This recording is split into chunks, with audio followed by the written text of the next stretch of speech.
फिर सी से ए तक एक्स की चाल से लौटता है, यदि ए से बी और बी से सी की दूरी दे रखी है तो पूरी 75 फिर ऐसे आता है। तो ऐसा है, ये ए से बी तक जा रहा है, बी से सी तक जा रहा है, फिर सी से ए तक वापस आ रहा है। ठीक है, तो आप ये कह सकते हो कि अगर ये दूरी 2x है या 2d मानो, क्योंकि x ऑलरेडी दे रखा है, ये 2d है अनुपात में, ये 3d है, तो ये 5d। यानी कि कुल मिलाकर ये है कि एक तरफ ऐसे जा रहे हो, एक तरफ आ रहे हो और एवरेज स्पीड दे रखी है। तो कुल दूरी कितनी हो रही है? कुल दूरी हो जाएगी सर जी 10d। और कुल टाइम कैसे निकालोगे?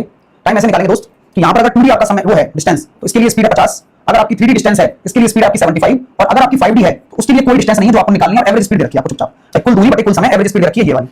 भाई कितना गलत सवाल है। अब मुझे यहाँ 49 से 61 को गुणा करना ही पड़ेगा, तभी मैं एक आगे सॉल्व कर सकता हूँ। मैंने क्या किया, 61 से इसका कर दिया, या मैं ये कह सकता हूँ 60 प्लस का 1 इंटू 49।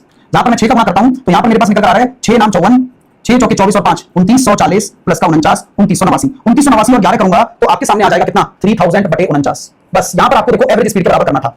डी का कोई काम नहीं होता, इसलिए ये कट भी गया है। कहीं आप सोचे सर डी कहां से लाओगे, इंदाना नहीं है। अब क्या करना है, अब यहां पर एक एलसीएम आप ले सकते हो जिसको मैं 150x बोल सकता हूं, जो कि मेरा ऊपर बना हो जाएगा 150x। ठीक है, यानी कि अगर आपने 150x ले लिया तो ये कितना हो जाएगा? तो हम यहां कह सकते हैं सर 1500x। अगर मैंने 150 एलसीएम लिया है, 50 का भाग दूंगा तो 3 गुनी 6x, 75 का भाग दूंगा तो 2 3 6x, और x का भाग दूंगा तो कितना हो जाएगा भाई?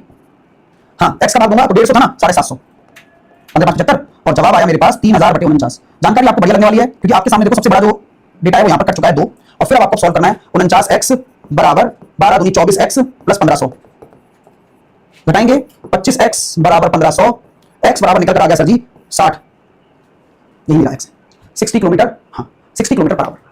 हाँ, क्लियर है?